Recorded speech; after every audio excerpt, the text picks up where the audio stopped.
Año 2002. Eres un soldado estadounidense destinado en Irak, un país devastado por la guerra. Tu objetivo es eliminar al cabecilla de la organización terrorista Al-Qaeda, la misma que el año anterior, acabando con la vida de casi 3.000 inocentes y atemorizando por completo a tu país, que antes era un sitio seguro. Este atentado fue lo que hizo que te alistaras en el ejército y te convirtieras en francotirador. Quieres servir a tu país, quieres proteger a inocentes, en concreto a tu familia. No quieres que tu gente viva con miedo por culpa de unos locos. 6 de junio. Hoy es tu primera misión en Irak. 2 años enteros de entrenamiento para llegar a este esperado momento. Calma, calma, apunta. ¿Permiso para abrir fuego concedido? Calma. ¡Dispara! Acabas de matar a un niño de 7 años y a su madre. No te culpes, si no lo hacías, iban a tirar una granada a tus compañeros y a saber qué podría haber pasado. Esto es la guerra, estás sirviendo a tu país, estás protegiendo a tu gente. Tienes razones. Por supuesto que tienes razones. Está más que justificado. Después de 9 meses vuelves a tu casa. En el aeropuerto tu mujer te espera con tu hija, Sara, que tiene 2 años. Estás feliz. Han sido momentos muy duros. Has visto demasiadas cosas. Ahora toca relajarse y disfrutar de tu familia. Tras unos días de tranquilidad, Irak aparece en las noticias. Al principio piensas en pasar de canal. Tú ya has cumplido tu deber. Pero las dejas. Otra vez el sentimiento de que tu familia está en peligro. Otra vez el sentimiento de que tienes que hacer algo. Tu familia te suplica que no lo hagas, pero en 2 semanas vuelves a estar en Irak matando terroristas. Y así 4 veces. 4 veces que arriesgas tu vida por tu país, por tu familia. Espera, ¿por tu familia? Has visto a decenas de compañeros morir. En cualquier momento podría tocarte a ti, aunque creas que no. Te has perdido los primeros años de vida de tus hijos, que casi ni te reconocen. De hecho, no viste nacer a uno de ellos. Tu mujer, aunque te quiere, está cansada de que en vez de estar en casa te juegues la vida constantemente. Cuando la dijiste que volvías a Irak por 4ª vez, se echó a llorar suplicándote que no lo hicieras, que ya habías cumplido con tu deber, que ahora les correspondía a otros, que la familia no estaba en peligro, que América seguía siendo segura, que tus motivaciones para jugarte la vida una y otra vez eran una farsa. Según el diccionario de la Real Academia Española, el sustantivo realidad tiene 3 acepciones. La primera, existencia real y efectiva de algo. La segunda, verdad, lo que ocurre verdaderamente. Y la tercera, lo que es efectivo o tiene valor práctico, en contraposición con lo fantástico e ilusorio. Esto significa que la realidad está compuesta exclusivamente por lo que vemos, lo empírico, lo práctico, que se puede demostrar. Es decir, lo real, definido como lo que tiene existencia objetiva. Todo lo demás, que se podría considerar como fantástico o no demostrable en la práctica, lo descartamos, no forma parte de la realidad. Ya sabemos lo que es la realidad, la suma de todo lo real, todo lo que tiene existencia objetiva. Pero, ¿qué pensarías si te dijera que no existe una sola realidad, sino que existen muchas, muchísimas, millones de realidades? ¿Qué número es este? Un 6, ¿verdad? Y ahora un 9. Todos estáis de acuerdo conmigo. ¿Y ahora qué es? ¿Un 6 o un 9? Depende de cómo lo veas. La forma sigue siendo la misma, el objeto en sí es el mismo, pero depende de cómo lo mires, su significado cambia. Entonces, ¿qué representa realmente, objetivamente, en la realidad como la hemos definido antes, esta forma? ¿Un 6 o un 9? ¿O quizás otra cosa? Bueno, como dijo Einstein, todo es relativo. Aunque parece ser que de hecho nunca lo dijo, pero bueno. Las opiniones, pensamientos, decisiones, acciones, etc. de una persona, o sea, toda su vida, está motivada y condicionada por su contexto y biología. Imagínate a alguien llamado Mario. Mario ahora mismo es como un maniquí, sabes poco de él. Puedes intuir que es un nombre por cómo se llama. Si te digo que es español, puedes hacerte una idea de algunos de sus rasgos físicos, como su altura o su color de pelo, pero poco más. Si conoces a algún Mario, puede que cuando te he dicho que te lo imagines, hayas pensado en el que conoces y hayas asignado a nuestro personaje ficticio los rasgos físicos y de personalidad del Mario que conoces en el mundo real. No te he mencionado tan siquiera su edad, pero ya has generalizado y definido un prototipo de persona llamado Mario basado en tu experiencia. Pero ¿qué pasa si te digo más información sobre él? Mario tiene 21 años y estudia Administración y Dirección de Empresas en la Universidad Privada CEU San Pablo de Madrid. Ahora, ¿cómo te imaginas a Mario? Si eres español y tienes entre 15 y 30 años, seguramente pienses que es hijo de unos padres acomodados, suele llevar una pulsera de España y en las elecciones vota a la derecha. Quizás es un poco arrogante y prepotente, viste con camisa y náuticos y lleva este tipo de corte de pelo. Sin darte cuenta, para construir a Mario con tan poca información, estás tirando de suposiciones y prejuicios basados en tu contexto, es decir, en tu experiencia. Has dado apariencia y personalidad de una forma bastante completa a un personaje ficticio del que solo conocías su nombre, su edad, su nacionalidad y dónde y qué estudia. Quizás la característica que más información nos da de Mario es que estudia ADE en una universidad privada. Si tú no estudias ADE, vas a tender a generalizar sobre las personas que estudian ADE con la poca información que tienes basada en tu contexto y experiencias. Y si no estudias en una universidad privada, lo mismo. Si estudiases ADE pero lo hicieras en una universidad pública, o sea, compartes una de las dos características principales de Mario, tu modelo mental de él sería diferente, porque conoces mejor a ese grupo de personas. Tu contexto cambia y seguramente no generalizarías tanto. Sabes de primera mano que no todos cumplen el estereotipo. Recuerda que la realidad está formada por lo real, es decir, lo que tiene existencia objetiva. Pero en este caso tú has construido tu propia realidad, has construido a tu propio Mario, aunque objetivamente él no sea de esa forma. Es lo mismo que pasa si te enseño esto y te digo que es un 6. Asumes que es un 9, pero realmente es un 6. ¿Lo ves? Igual Mario está estudiando ADE porque quiere hacer un cambio en las empresas hacia lo sostenible y lo diverso. Viene de familia acomodada, sí, pero políticamente tiende a la izquierda y apoya el progresismo. Es abiertamente homosexual y dirige un grupo de estudiantes universitarios que comparte sus mismas inquietudes. Todo lo que pensabas de Mario ha resultado ser falso. Tu realidad objetiva sobre él basada en tu experiencia, que es para ti lo más objetivo posible porque es lo que has vivido, es falso. Es mentira, no existe. Pero para ti esa era la realidad objetiva. Era tu realidad, tan real como el Mario de carne y hueso. No podías creerte, o al menos no tenías en cuenta, que las cosas fueran de otra manera. Iba totalmente en contra de lo que has visto y escuchado en tus años de vida. Vivías en una mentira, en tu mentira. Pero no te sientas mal, no te preocupes. Todos vivimos en nuestra propia mentira. Hace un tiempo fue el Benidorm Fest, un festival donde se elige al cantante que representará a España ese año en Eurovisión. A mí no me gustan mucho estos festivales, considero que al final son pura política y quedar bien. Y no sé cómo, pero le dije a mi novia que Eurovisión solo lo seguían gays. Esto llevó a una discusión donde mi novia intentaba hacerme ver que me estaba dejando llevar por prejuicios y que la realidad no era así. Ella conoce a más personas homosexuales que yo, tiene más ejemplos reales que yo, su realidad es más objetiva que la mía. Pero aún así, cuesta mucho cambiar de opinión cuando tu experiencia te dice lo contrario. Y no nos podemos olvidar de la biología. Las mujeres tienden a valorar más las relaciones interpersonales que los hombres, lo que se traduce en una mayor predisposición a ver este tipo de programas, en los que el famoseo, la curiosidad y el chisme juegan un papel muy importante. Los hombres tienden más al individualismo, o sea, están menos predispuestos a ver este tipo de programas. Esto lleva a que, en este caso, sea más difícil que un hombre cambie de opinión que una mujer, porque ese cambio de opinión no coincide con sus intereses o inclinaciones más profundas.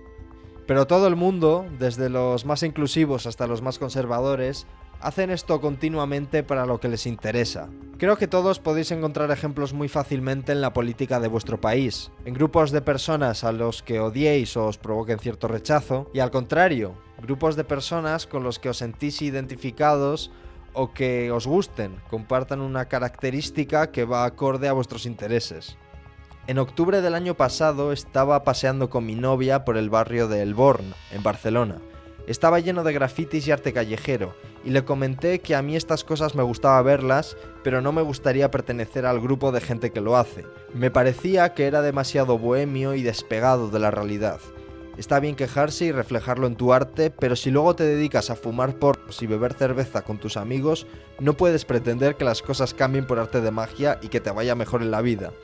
La realidad es que este grupo de personas no iba conmigo y estaba intentando justificarme y hacerlos de menos haciendo uso de mis experiencias previas y prejuicios.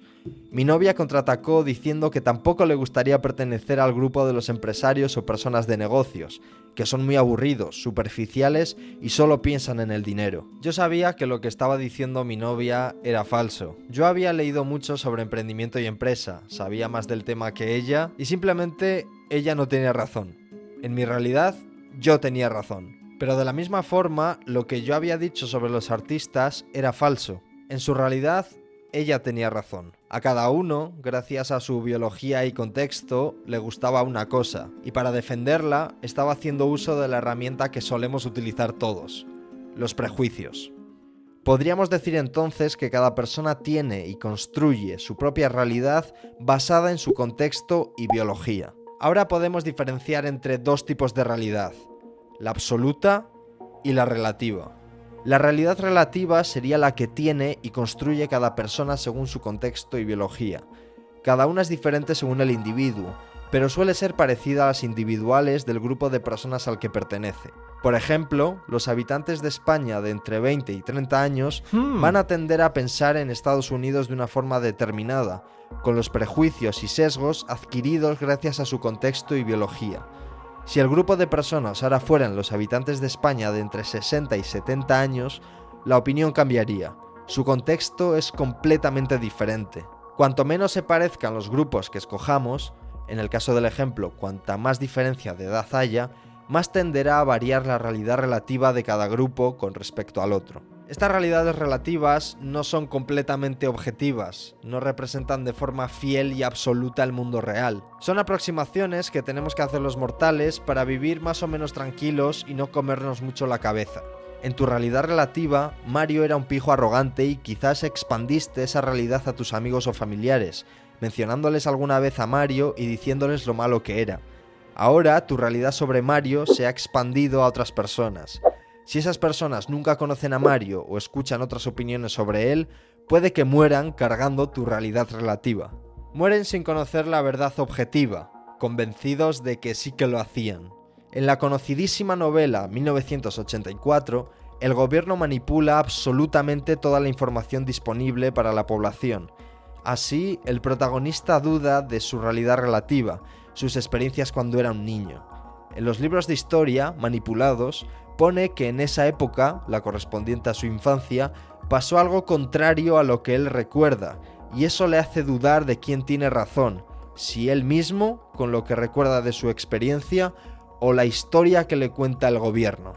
¿Qué es la verdad objetiva? Todos podemos morir teniendo como certeza algo que objetivamente no lo es, pero nuestra realidad relativa y la del resto nos dice que tiene que ser así, y lo asumimos así. La verdad objetiva ya no es objetiva, es colectiva, es un delirio colectivo. Este año en la universidad tenía una asignatura que anteriormente había cursado un amigo mío. Él me dijo que era un coñazo, y como yo confío en mi amigo, le hice caso. No había dado nada de la asignatura, pero ya de antemano pensaba que era un coñazo por la realidad relativa que mi amigo me había transmitido. Si alguien me hubiese preguntado que qué tal estaba esa asignatura, hubiera respondido: es un coñazo. De hecho, cuando la estaba cursando, no podía dejar de pensar que, efectivamente, era un coñazo.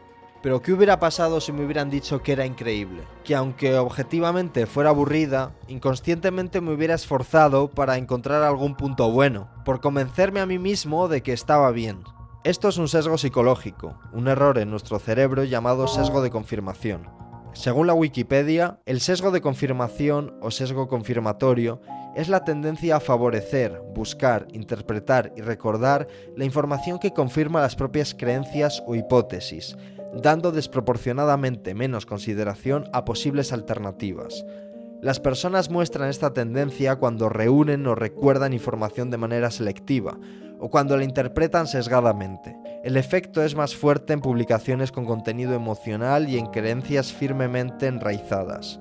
También tienden a interpretar que las pruebas ambiguas apoyan su postura existente.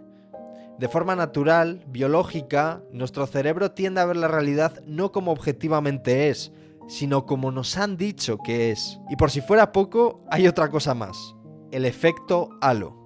El efecto halo es un prejuicio o sesgo cognitivo provocado por la tendencia a juzgar de forma favorable características concretas de un sujeto por la opinión general que se tiene de éste. Los seres humanos tenemos tendencia a generalizar a partir de un solo atributo. Por ejemplo, imagina que te gusta una persona. Entonces tendrás una tendencia a calificarle con características que tendrán matices favorables, aunque no dispongamos de información relevante de la misma. El efecto halo ocurre cotidianamente, en numerosas situaciones. En el efecto halo se distingue un rasgo concreto que resulta dominante o que consigue destacar desde el primer momento. Dicho atributo provoca que le atribuyamos alguna cualidad distorsionada. Esto es exactamente lo que pasaba cuando estabas imaginando cómo sería Mario con tan poca información.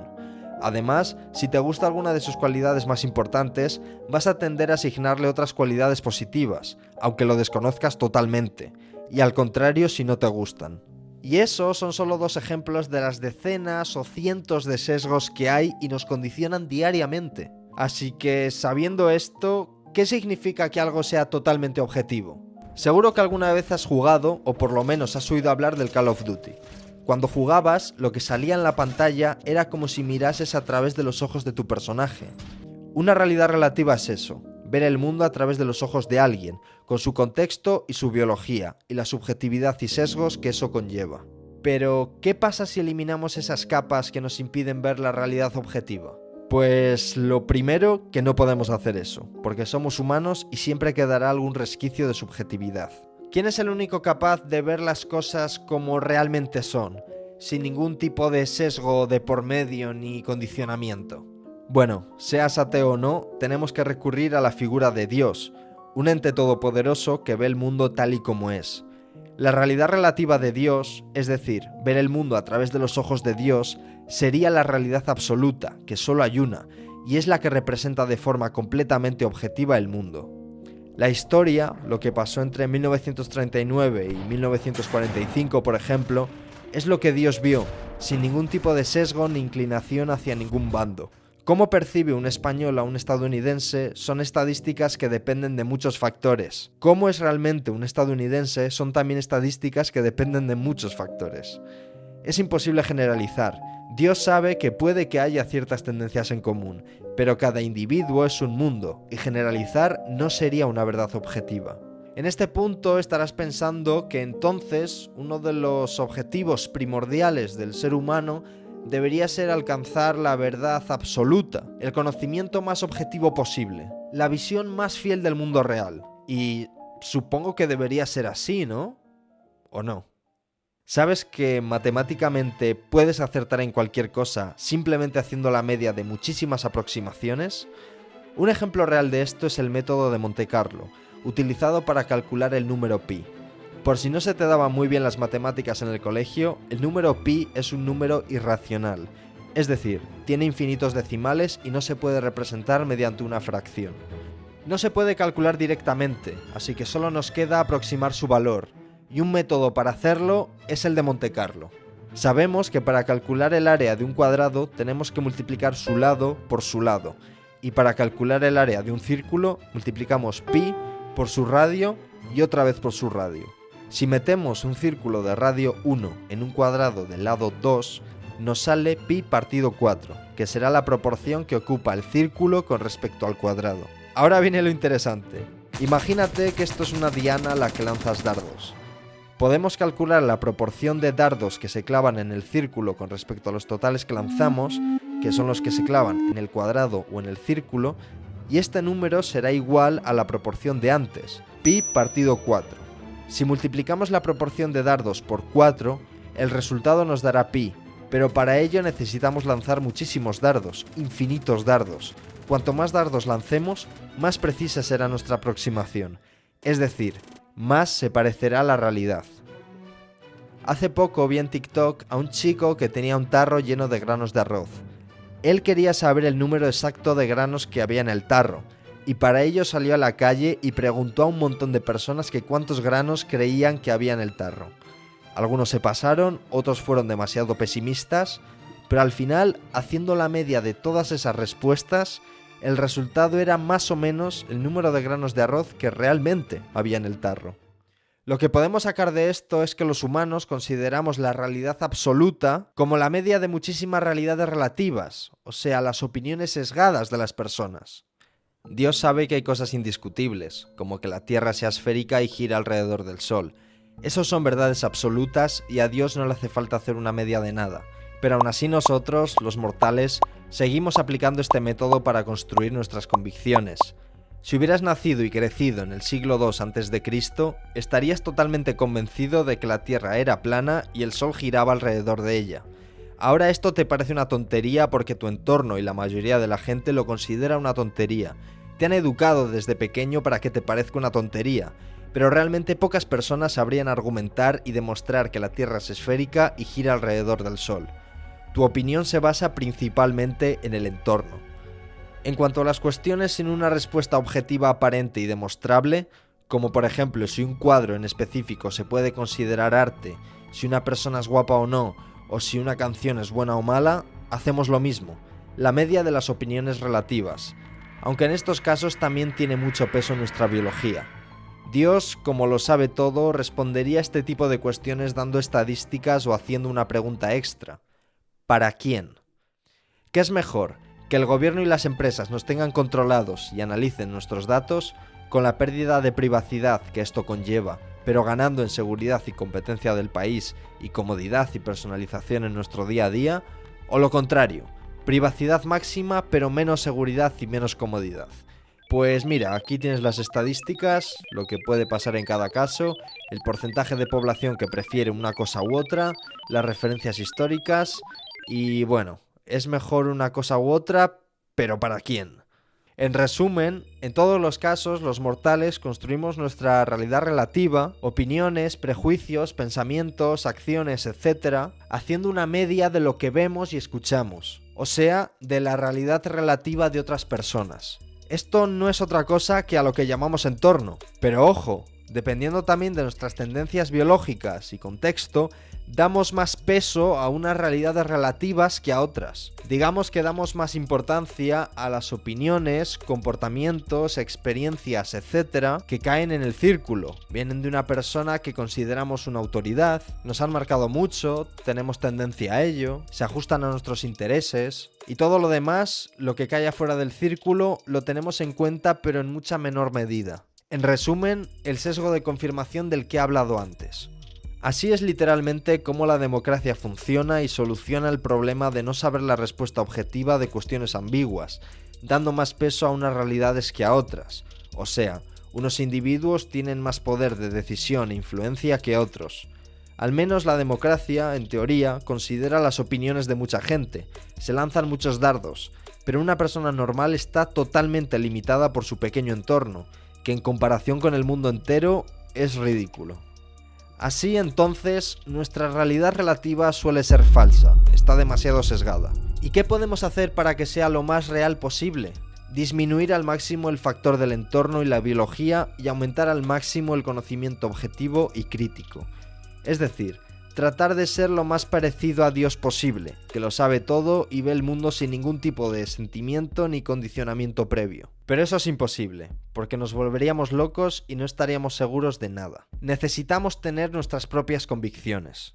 Si yo antes de tomar la decisión de empezar a subir vídeos en YouTube hubiera visto las estadísticas de gente que consigue vivir de ello o que consigue tener un canal grande y me las hubiera tomado en serio, seguramente no hubiera empezado, no estarías viendo este vídeo. Hay algo bonito en ser tonto e ignorante, y es que no te das cuenta de la complejidad del mundo. No ves toda esa dificultad, todo ese sufrimiento.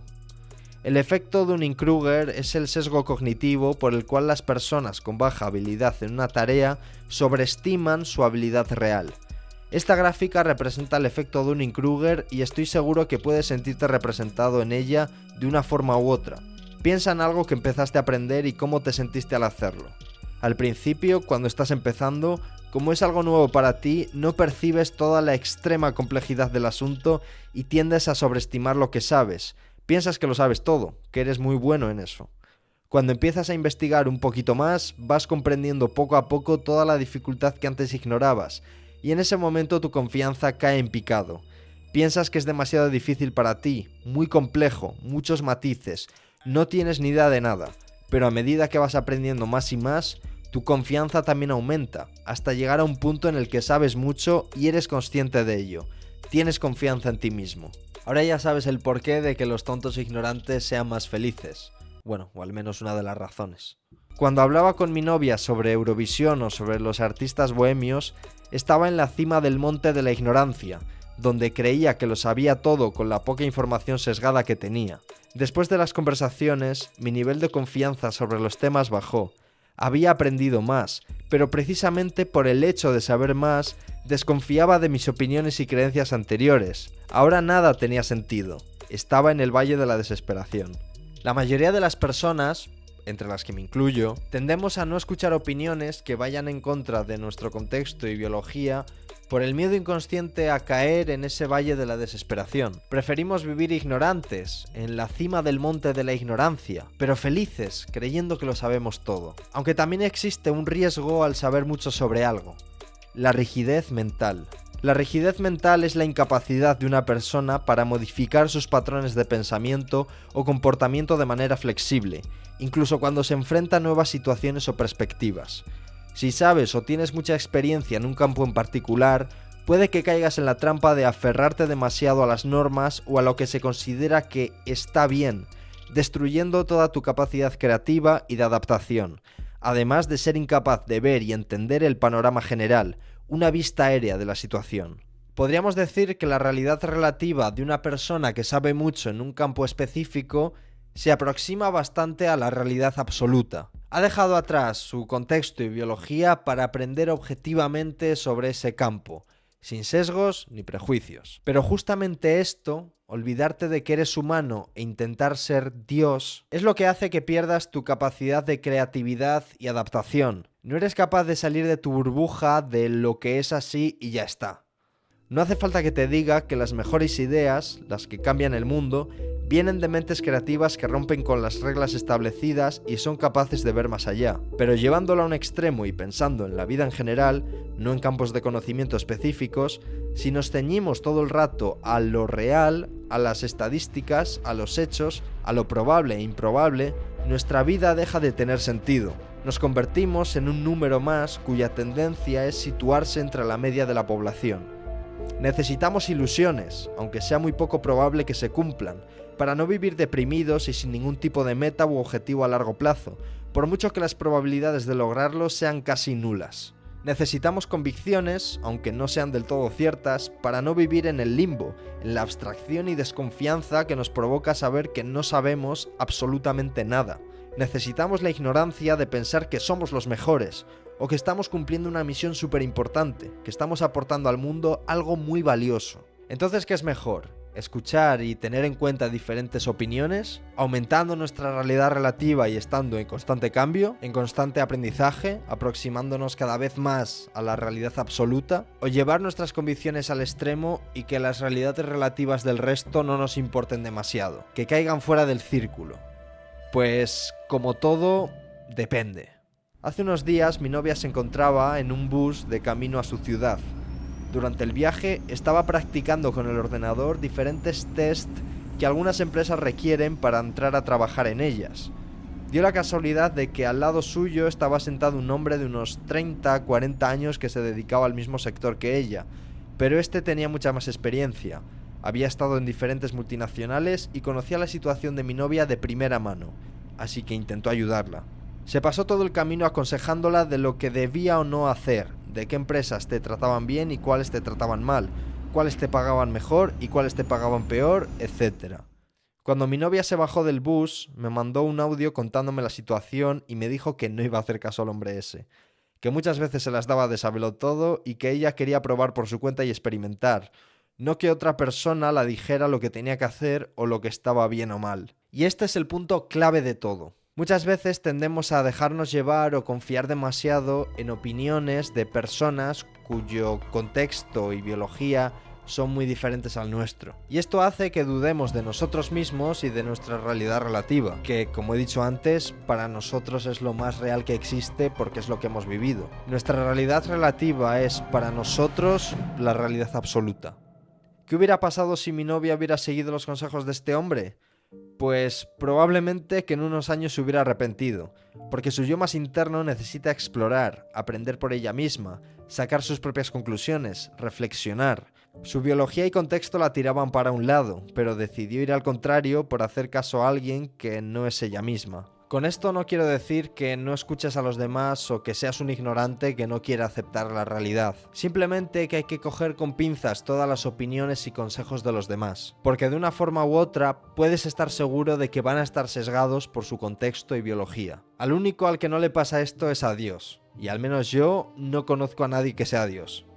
Los expertos no siempre dan los mejores consejos, solo más, según Harvard Business School. En resumen, no cambies tu opinión por la de otra persona si tu yo más interno te dice que estás en lo correcto.